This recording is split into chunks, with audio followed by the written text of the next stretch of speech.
All right, let's do an investment review for 2021. Hi, I'm John McNeil, and this is the Invest Strong Network. Welcome. It was the best of times, it was the worst of times. Well, that refrain from Charles Dickens' A Tale of Two Cities really best encapsulates the investment environment in 2021. You see, that's 2021 was a year of almost no miss investment success, right? Virtually all the asset classes, save precious metals, went up, and in fact, most went up rather substantially, right? Now, this environment of rising asset prices came amidst the continuing crisis caused by the CV-19 pandemic. Well, this video, I'm going to take an asset by asset class review of each one and apply them to my personal holdings so that my viewers will get an idea of how things worked out. And then I'll kind of project things into 2022 and beyond. So let's get right into it. All right, we'll start off by my single largest asset class, which are equities, right? Now, I'm going to be frank with my viewers. My individual stock portfolio really underperformed in 2021. In fact, I can honestly say it actually kind of sucked butt, right? And that's a professional analysis, right? And now this happened because Brother Man is a dividend paying value stock investor. I am now, I always have been. And that specific class was really out of favor for most of 2021. Now, it did make a late year comeback, which actually rather improved the numbers overall. But for most of the year, it was the high flying tech growth stocks that really won the day. So my individual stock portfolio really performed about a 13% year over year return, dividends included, for 2021. Now, that's actually significantly below the 27% total return of the S&P 500 and even the 17% return of the Dow. Now, I was, however, bailed out by my equity mutual funds, right? Now, many of the equity mutual funds, they invested in the very same high flying growth stocks that really propelled the market forward for most of the year. And in fact, the mutual funds have an even higher portion of my portfolio than the individual stock selections. So actually, I made out great overall in 2021. Now, when I think about my fixed income holdings, the bond funds, and also even the lending club and lending portfolios that I have, more than one actually, they actually also perform very, very well.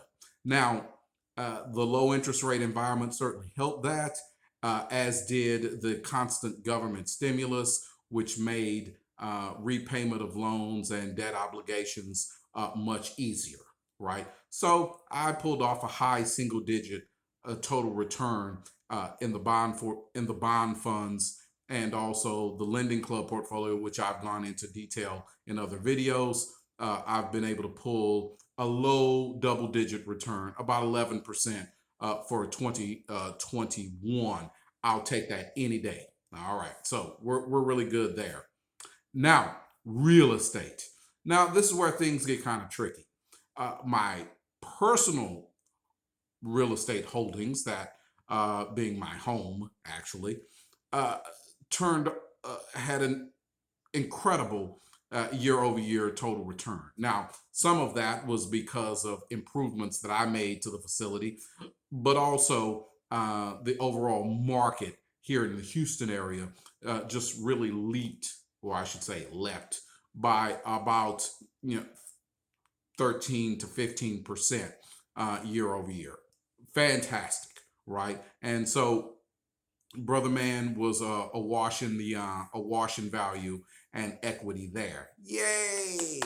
Right now, some of the subsidiary real estate holdings. That is, for example, my ground floor account, which I've done reviews on recently. I encourage you to review those. Well, those returns have been not quite as stellar. Still not bad. High single digit returns for 2021, anywhere from 8.5 to really 9.5% per project, with a few defaults sprinkled in there, right? But overall, we'll take it. Now, the cryptocurrencies. Well, I only actually began owning cryptocurrencies late in 2021 as a part of the Trash to Treasure Crypto Challenge. Again, I encourage you to review those videos also. Now, the crypto markets writ large, and we'll use Bitcoin as kind of the bellwether for the crypto markets, really performed fantastic for most of 2021, although there was that late year sell off, which paired many of the gains, right? Now, for myself, for the brief time that I did formulate the mutual fund, the crypto portfolio in late December 2021 until the end of the year, I probably pulled off somewhere like a 5% return off of that in the 2 weeks that I owned it. And, that's almost a nominal return, really an incomplete, we could say.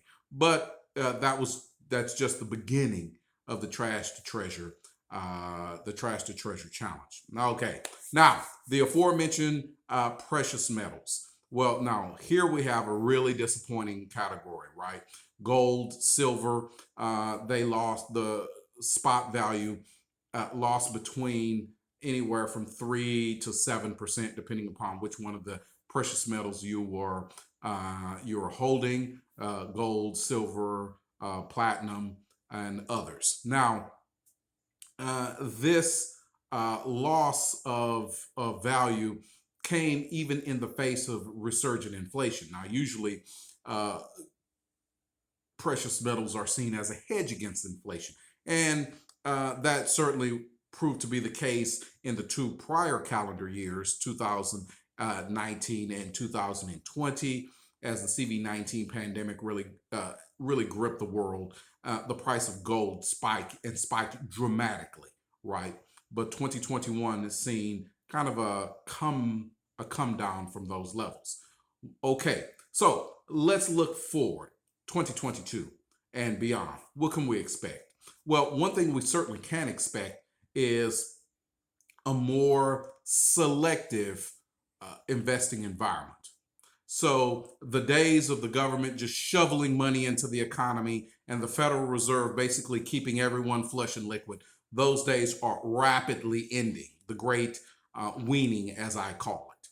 So from now on, one will have to be far more selective and kind of gravitate towards higher quality for your returns. And in fact, I have begun to notice that even in my own portfolio in the early part of this year, where the value and dividend paying stocks of the market have held up very, very well, whereas the high flying meme stocks and growth stocks that make up a large part of the NASDAQ and the S&P have just gotten wiped out over the last 2 weeks, the first couple of weeks of the new year, right? A similar trend is also taking place in the crypto markets, and I've noticed that. So there was the late end 2021 sell-off. Bitcoin and Ethereum. We'll take, again, Bitcoin. Bitcoin is the bellwether. It has basically fluctuated in the $40,000 to $44,000 range, whereas some of the less secure, newer, shall we say, meme coins have gotten obliterated over the same period of time. So it seems as if even crypto investors are kind of gravitating towards quality in their portfolios, right? And that may be the wise way to go going forward. Real estate, well, of course, so much of the real estate market is local. I don't believe these middle teens to high teens year-over-year returns are sustainable. Once interest rates begin to go up, the housing demand will begin to taper off. Still, I wouldn't be surprised to see middle single-digit year-over-year returns for 2022, right? And so real estate would not be a bad place to park your bread even this year and going forward. But this investment environment going forward is going to be a hell of a lot tougher than the investment environment of 2021 and even late 2020, because we will not have anywhere near the level of government support of the economy as we have had. All right, so those are my thoughts for this week. Please do me a huge solid and smash that thumbs up button if you found this information informative and encouraging. I'd really appreciate it. Also, leave a comment. Let me know what your total returns were.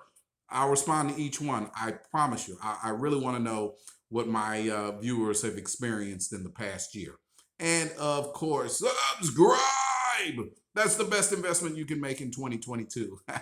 Subscribe to Invest Strong. I'd appreciate it. Thank you so much, friends, and good blessings.